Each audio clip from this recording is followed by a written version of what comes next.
प्रधानमंत्री नरेंद्र मोदी आधे साल के अपने राज में स्वच्छ भारत मिशन का डंका तो पीट दिया, लेकिन गंगा की जो सौगंध उन्होंने खाई थी उसे रफ्तार के साथ पूरा करने के मोर्चे पर उनकी सरकार नाकाम रही। मोदी ने तो गंगा को स्वच्छ बनाने के लिए बाकायदा अलग मंत्रालय तक बना दिया था, लेकिन आधे साल में कोई कमाल नहीं हो पाया।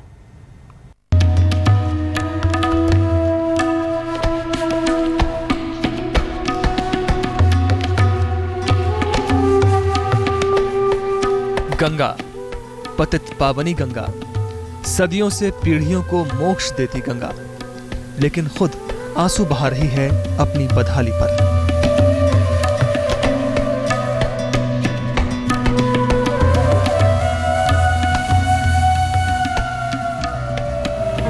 आप देखिए हमारे देश में गंगा,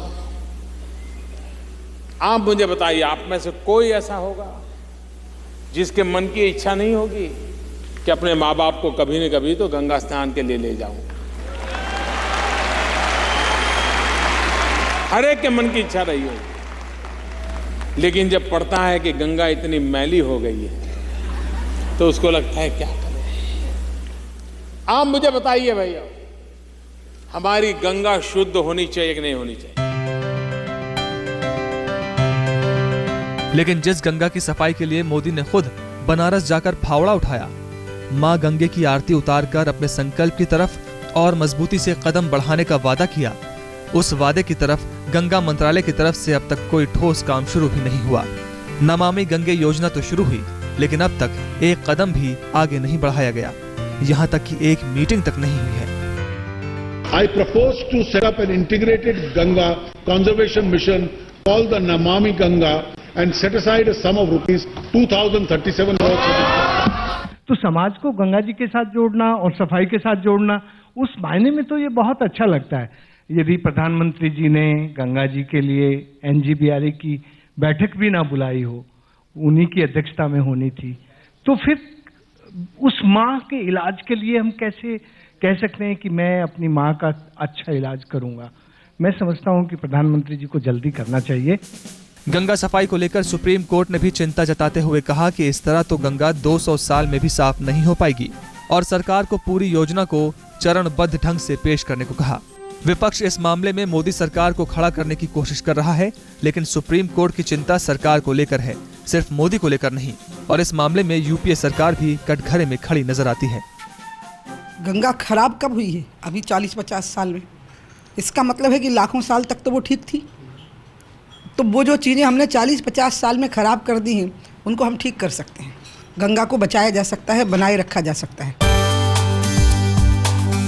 लेकिन एक सच सामने है कि प्रधानमंत्री के तमाम प्रयासों के बाद भी गंगा सफाई का काम उस रफ्तार से नहीं हो पा रहा है जैसा होना चाहिए। प्रधानमंत्री ने बनारस पहुंचकर 1 महीने में गंगा की सफाई का काम पूरा कर लिए जाने का वादा किया था, लेकिन योजना की रफ्तार बताती है कि मंजिल अभी दूर है।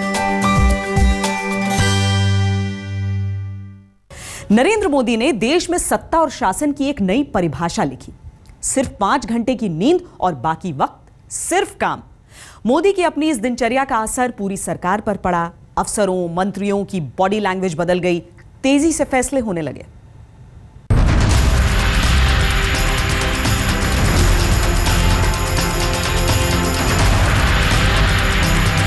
ओज और ऊर्जा से लबरेज भारत के इस प्रधानमंत्री को बराक ओबामा तक मैन ऑफ एक्शन कहते हैं। भारत के इस प्रधानमंत्री के आगे जापान से लेकर ऑस्ट्रेलिया तक झुकते हैं, क्योंकि वो कर्म योगी की मिसाल बन गए, क्योंकि उनकी आंखों में नए भारत का सपना उमड़ रहा है।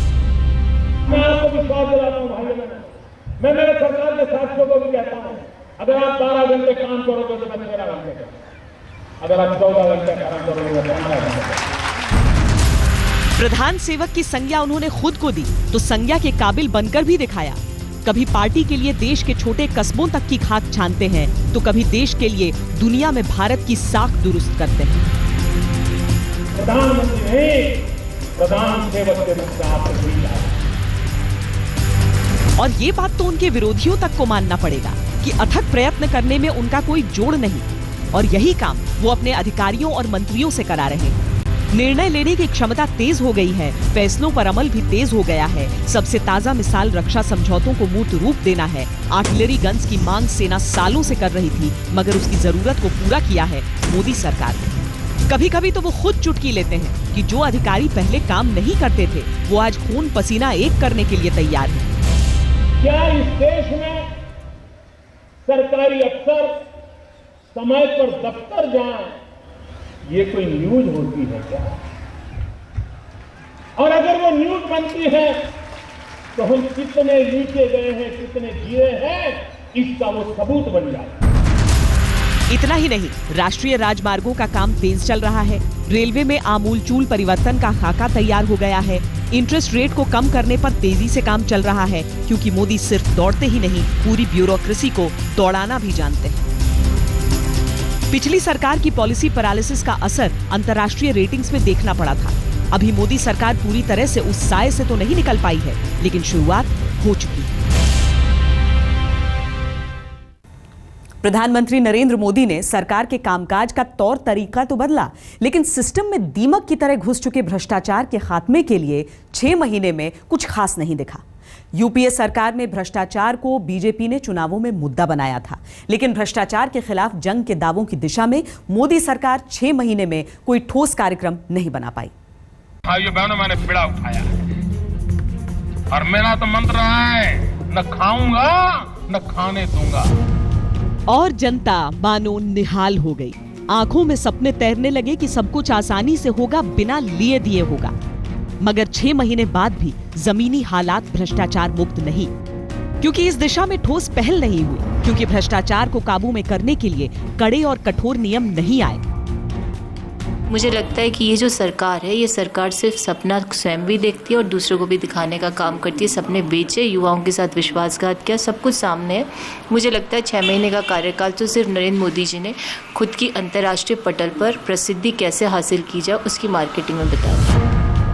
कम कानूनों की वकालत करने वाले प्रधानमंत्री शायद किसी नए कानून की जरूरत ही न समझते हों, मगर हकीकत यही है कि सरकारी विभागों के कामकाज में कोई बदलाव नहीं हुआ। न टेंडर की पुरानी प्रक्रिया में बदलाव हुआ, न कामकाज की निगरानी के नाम पर पैसे ऐंठने वाले अफसरों पर लगाम लगी। भ्रष्टाचारी सहमे जरूर, मगर महज कुछ दिनों के लिए। नतीजा ये कि जिन पर भ्रष्टाचार के बड़े इल्जाम हैं, चलिए लालू जी की तो बात ही अलग है। इल्जाम तो यहाँ तक लगे थे कि एक बड़े मंत्री का बेटा ट्रांसफर पोस्टिंग तक के पैसे लेता था। बातें आई गई हो गई, खबरें बनी, सुर्खियां बनी, उतर भी गई, मगर जनता के दिमाग में जो बातें गई वो अब तक शायद नहीं निकली। कुछ दिन पहले देश के वित्त मंत्री ने सीएजी को ये संदेश दिया कि वो ऑडिट रिपोर्ट में हेडलाइंस बनाने से परहेज करें। इसके जरिए शायद वो सीएजी पर दबाव बनाना चाहते थे, क्योंकि केंद्र की पिछली सरकार यानी यूपीए 2 के दौरान ज्यादातर घोटाले सीएजी ने ही उजागर किए थे। भ्रष्टाचार की उन कहानियों का सबसे ज्यादा फायदा बीजेपी को ही मिला था। मगर अब जब उनकी सरकार है तो हर एक मंत्री को जिम्मेदारी से काम करना होगा। एक अकेले मोदी हर मोर्चे पर नहीं लड़ सकते। लड़ाई का मतलब ही मिलकर लड़ना होता है। आधे साल में मोदी का शानदार कमाल जनधन योजना के रूप में सामने आया। बैंकों के राष्ट्रीयकरण के बावजूद जो बैंक सुविधाएं आम आदमी से दशकों तक दूर रहीं, उसे मोदी ने रातों रात करीब कर दिया। जनधन योजना के तहत पहले ही दिन 1.5 करोड़ खाते खुल गए। मोदी ने जनता का धन जनता के खातों तक पहुंचाने का पूरा इंतजाम कर दिया। बढ़ते जा तू बढ़ते जा, बैंक की ओर तू कदम बढ़ा, और रक्षा तेरी पूंजी की जीवन भर की है सुरक्षा। पेश है प्रधानमंत्री जन धन योजना।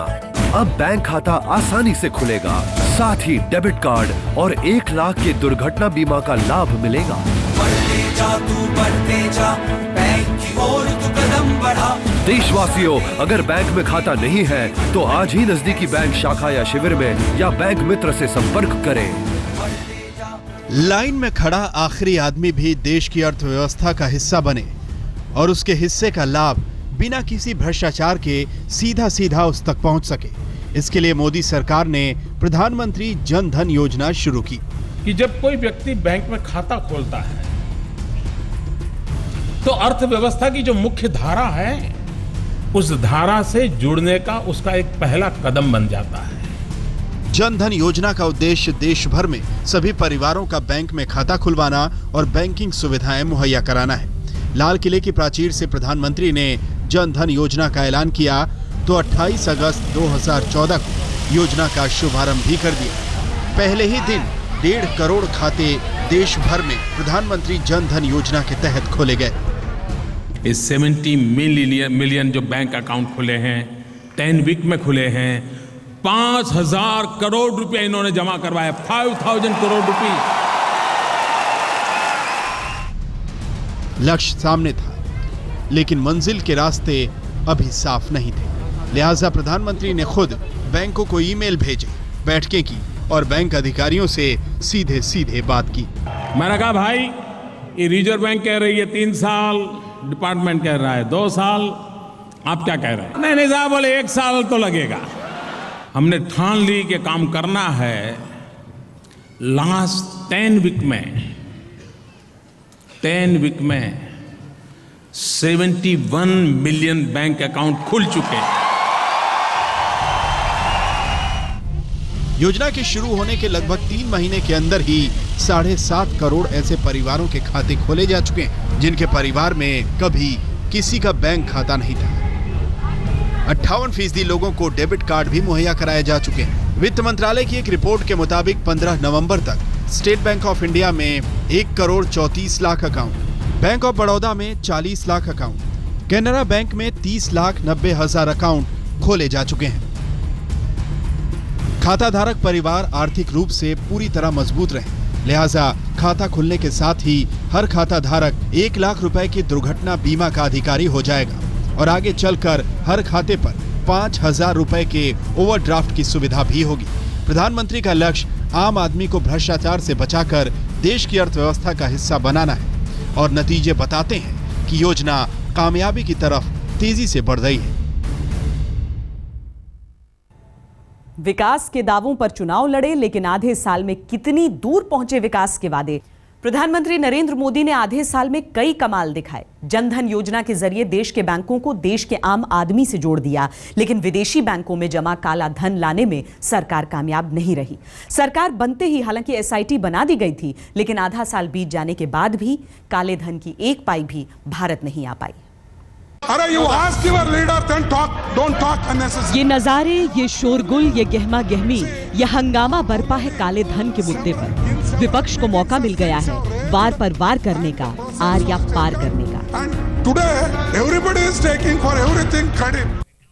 इसमें से मैं यकीन के साथ कह सकता हूँ कि आप खरगोश भी नहीं ला पाओगे। इसको वापस लाना इस धन को तो आपको कदम उठानी होगी, ठोस कदम। अच्छे दिन आ रहे हैं, 15 लाख की इंतजार कर रहे हैं लोग, बहुत गरीब लोग हैं भारत में। विपक्ष जान गया है तथाकथित काले धन कुबेरों की जो लिस्ट सरकार ने सुप्रीम कोर्ट को सौंपी थी, जिसकी एसआईटी जांच कर रही है, उसमें ज्यादा कुछ नहीं है। ज्यादातर खातों के पैसे पहले ही इधर उधर किए जा चुके हैं। जिस सरकार ने अपनी पहली ही कैबिनेट बैठक में काले धन को लेकर कमेटी बनाई और जो 6 महीने से शेर की तरह दहाड़ रही थी, वो आज डिफेंसिव दिख रही है। मैंने तो कह दिया कि आप इनको इतना दौड़ाओगे बहस में कि वो कभी आने वाला नहीं है। प्रश्न ये नहीं है कि इसको सार्वजनिक अभी करें या ना करें। सार्वजनिक होगा, जिन लोगों ने उल्लंघन किया है सार्वजनिक होगा, और उनके नाम जिस वक्त उनके खिलाफ एविडेंस होगी, असेसमेंट कंप्लीट होगी, कोर्ट में जाएगा तो सब नाम सार्वजनिक होंगे। मेरा केवल इतना कहना है सर कि जो काला धन कमाने में। दरअसल लोकसभा चुनाव के दौरान बीजेपी ने वादा किया था कि वो विदेशों से काला धन लाएगी। सपने दिखाए थे कि इससे देश का कायाकल्प हो जाएगा, मगर सरकार में आने के बाद मोदी और उनके मंत्रिमंडल को पता चला कि बहुत कठिन है डगर काला धन लाने की। हालांकि तमाम शोरगुल के बावजूद पिछले दिनों प्रधानमंत्री ने मन की बात में ये वादा फिर दोहराया। जहां तक काले धन का सवाल है, ब्लैक मनी का सवाल है, मेरे देशवासी, आपके इस प्रधान सेवक पे आप भरोसा कीजिए। मेरे लिए ये आर्टिकल ऑफ फेथ है। भारत के गरीब का पैसा जो बाहर गया है, वो पाई पाई वापस आनी चाहिए। ये मेरा कमिटमेंट है। और फिर जब वो G20 में शिरकत करने गए तो उन्होंने काले धन का मुद्दा अंतर्राष्ट्रीय मंच पर उठाया। G20 के घोषणा पत्र में काले धन को शामिल करना पड़ा। मगर दूसरा पहलू ये भी है कि टैक्स हेवंस के नाम से मशहूर तमाम देश इसका हिस्सा नहीं है। यानी घोषणा पत्र एक बात है, धन लाना दूसरी बात। मुमकिन है सरकार को इस पर थोड़ी बहुत कामयाबी मिले, मगर उतनी मिलती नहीं दिख रही जितना चुनावों के दौरान की गई थी। हार से बेजार विपक्ष अब इसका बाजा तो बजाएगा ही। आधे साल में मोदी सरकार ने कई कमाल दिखाए तो कई वादों पर चूकी भी, लेकिन मोदी की सबसे बड़ी कामयाबी यह है कि अभी भी वो देश की जनता के दिलों पर छाए हुए हैं। जनता उन पर भरोसा करती है। हमारी इस खास पेशकश में इतना ही। देश और दुनिया की बाकी खबरों के लिए आप देखते रहिए आज तक।